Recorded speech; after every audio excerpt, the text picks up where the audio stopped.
આ કલિકાલમાં આપણે ભગવત પ્રાપ્તિ માટે કોઈ પણ સાધન પૂર્ણ રૂપેણ નહીં કરી શકીએ, પૂર્ણ રૂપેણ પૂજા પણ નહીં કરી શકીએ, પૂર્ણ રૂપેણ યોગ યજ્ઞ આદિનું પણ આપણે એનું પાલન નહીં કરી શકીએ. આ કલિકાલમાં એકમાત્ર જો ઉપાય હોય, એકમાત્ર આધાર હોય તો એ ભગવાન નામનો છે. ભગવાન નામ એવું એકમાત્ર ઔષધ છે જેને આપણે પૂર્ણ રૂપેણ નિભાવી શકીશું.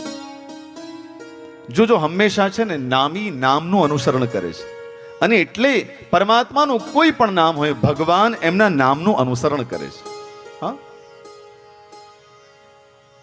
અને એમાંય દિવ્ય નામ રામ. એક વાર બોલો રામ, એક વાર, થોડું મોટેથી. આહા, તો આપણે કોઈ પણ સાધન ન કરી શકીએ, બસ કેવલ નામને પકડી લઈએ. કોઈ પણ નામ. હું ઘણી વાર નિવેદન કરું છું કે કેવળ રામ નામનો સ્વીકાર કરો એમ નહીં, કોઈ પણ સ્વામિનારાયણ નામ હોય કે શ્રી કૃષ્ણ નામ હોય કે જગદંબા હોય કે કોઈ પણ એક નામ,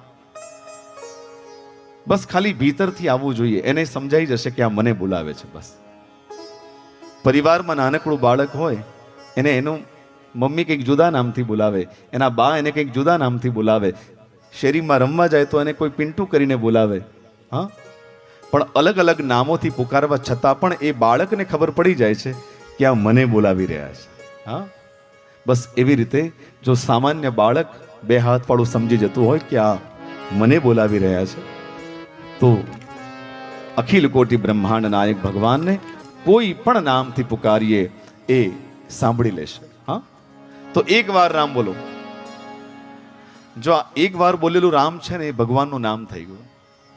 હવે બે વાર રામ બોલો. રામ નામનો શું મહિમા છે? બે વાર રામ બોલી એટલે સંબોધન થઈ જાય. કોઈને પણ મળીએ સવારમાં તો શું કે રામ રામ ભાઈજી. હા, ખરું કે નહીં? એક વાર બોલેલું રામ નામ એ ભગવાન નામ છે. બે વાર બોલેલું રામ રામ, રામ નામ એ સંબોધન છે. હવે ત્રણ વાર બોલો. આહા, આ ત્રણ વાર બોલેલું રામ એ સંવેદના છે. કોઈનું પણ આપત્તિમાં, કોઈને દર્દમાં, કોઈનું દુઃખ જોઈએ તો આપણા હૃદયમાંથી સહજ નીકળી જાય કે રામ રામ રામ. ખરું કે નહીં? તો ત્રણ વાર બોલેલું રામ એ સંવેદના છે, અને એનું એ નામ ચાર વાર બોલી જાઓ. જેમ જેમ બોલીએ ને એમ આમ થોડો ટેમ્પો આવવો જોઈએ.